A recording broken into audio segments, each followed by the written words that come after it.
The Ripples Community Art Program is integral to UC Law San Francisco's academic village. Ripples adds Northern California arts community to the campus, elevating the academic village's cultural impact and increasing UC Law's role as a purveyor of the public good, providing benefit beyond its educational mission. We are a center of higher learning, and though our primary focus is on the law, our students are constantly learning about not just the law, but about society and about life. Because this was painted during the pandemic, I wanted to create that uncertainty with the blue tone background. But if you see our red hair, that represent our passion and love. So its core message is our relationship. Even with that uncertainty time, we can overcome any challenges with love, support, and trust.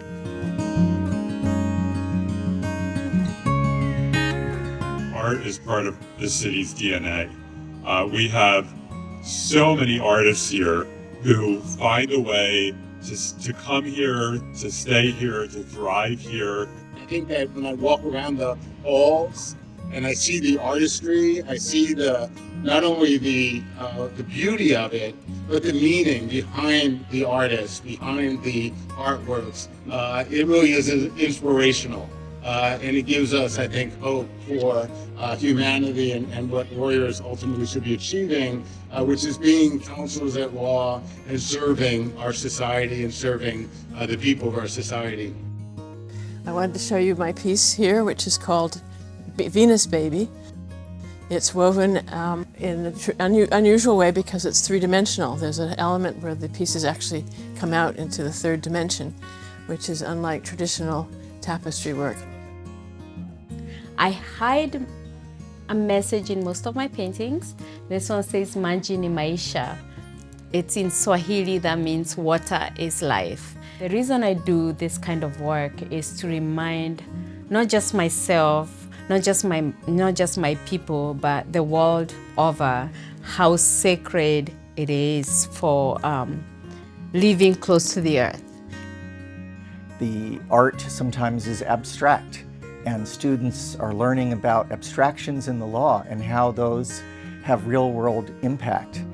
I love the process of spontaneity and exploring the medium. I start by adding multiple layers of paint into the grain of the wood and scrubbing it away as it dries to kind of reveal and discover different shapes and different patterns. And then I accentuate those by using the dots and the grids to create that contrast with the organic shapes. This is a painting related to ink, brush ink, and it's the story about like a nice field trip, artists, and someone had knowledge like professor back to like nearly 2,000 years ago. Right behind me is my piece called The Blues. The work it involves pieces of small hand-printed paper cutouts. These cutouts are remnants from larger pieces, which are basically leftovers. I'm not one to really waste anything. I actually love to not reuse, but repurpose pieces instead of discarding them. And the art is often highly conceptual, and the students are dealing with concepts on the pages of the documents that they're reading and now on the walls of our institution. This is kind of called a flying geese, a block that's traditional in the quilting world, and this is improvisational. So what's nice about it is it's kind of a way to do it where you just kind of, each one is different and it makes a lot of movement. I really do mostly improvisational quilting, so I don't start with the traditional pattern. I kind of make a whole bunch of blocks and start putting them together. So I use things like this. This is called a pin cushion, and these little seeds come out, and I place them on a piece of glass, and I put them in the enlarger and project them onto the paper to make my work. And the reason they're blue is because I take the original black and white silver gelatin prints, scan them, and then I use Photoshop to add blue. And that's the work that's behind it. I'm usually inspired by the type of material and what I can do with material. That's the fun part, is defining what a material can do For example, broken plates and old jewelry can always be texturing to become someone's hair or a scarf. Our artists' generous spirit of sharing and captivating creativity continues to ignite the curiosity and imagination of our visitors and those who make our academic village a vital reality.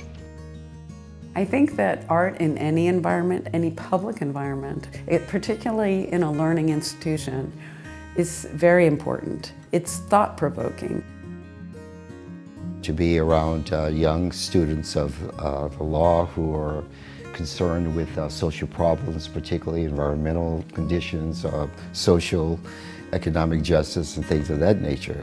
This is what my work is really all about.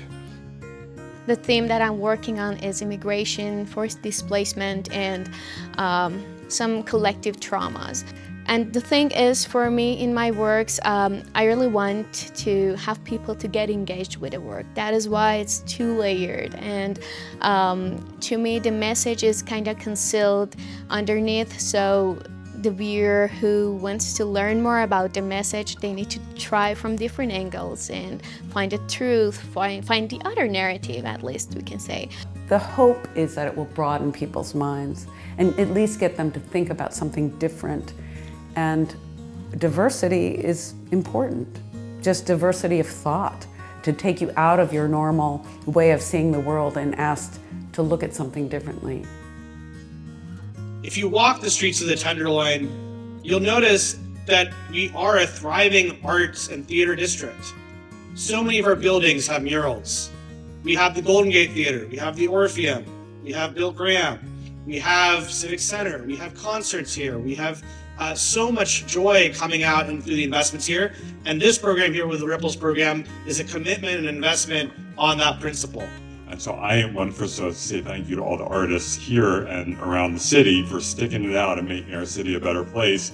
And thank you to UC Law San Francisco for promoting our local artists. It's beautiful now to walk through our hallways and see all the wonderful representations of our communities here in California.